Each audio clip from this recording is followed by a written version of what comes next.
Ciaran, thanks for coming. I just wanted to get some background from you. You're from Bellevue Bed and Breakfast. Bellevue Bed and Breakfast in McLaren, Vale, yes. Yes, and I wanted to just ask you about the hosted accommodation. You won that in 2008. Indeed we did, yes, yeah. Yeah, congratulations. Thank you very much. I wanted to ask you what the award meant for you and your business.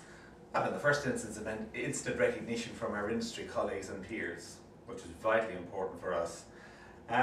We had entered the industry award, the tourism awards previously, and we won, we won in 2008, and it just reaffirmed everything that we've been working for during that period of time. I mean, it was recognised both locally and on a state level, which was fantastic for us.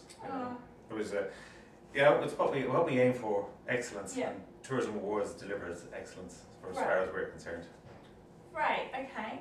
And also, so you decided, I mean, why did you decide to enter the first place, and what did you see the benefits going through the process? Going through the process. Well, we entered the Tourism Awards on the recommendations of a colleague of ours who had a bed and breakfast in McLaren, Vale, who had entered the Tourism Awards on 2 previous occasions and had won on 2 previous occasions, and said to us, we think because you're a hosted accommodation would be an ideal opportunity for you to test the market, see how you fit in on a state level, see how good you come across.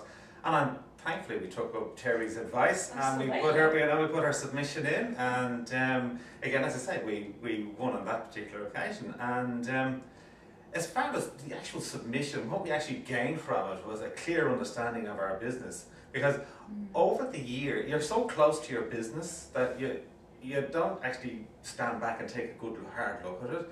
However, with the Tourism Awards, you're given the questions that you don't ask yourself, like your financial, viability, stuff like that. Your risk assessment. You have it all in your head, but you don't necessarily put it down unless you do the tourism accreditation, which we did anyway. But by having the 2 together, it meant that we actually updated all of our office procedures, our risk assessment. We went through our financial statements. It helped us work out over the year what our marketing programs actually worked for us, where we actually were spending our money, and did that actually have an effect, were we actually getting value for money from it, and it actually helped us tremendously, for those sort of things. It was kind of like a desktop audit, because you can pay for someone to come in and do an audit, and it'll cost you an absolute fortune. However, sitting down with the Tourism Awards, with the submission, asking you the questions that you'll be asked anyway, to sit down and do that, have the site visit, and then get the judges' feedback, it's absolutely fantastic. Free audit for us, we looked at that, it was great. Free audit, yeah. It was a free audit as far as that was concerned, but no, we thought it was absolutely fantastic. Excellent.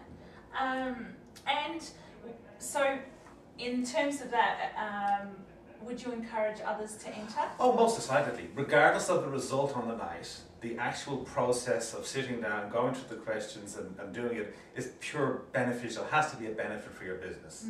You may not like the result on the end of the night. There's only one winner. And if you're it, that's fantastic.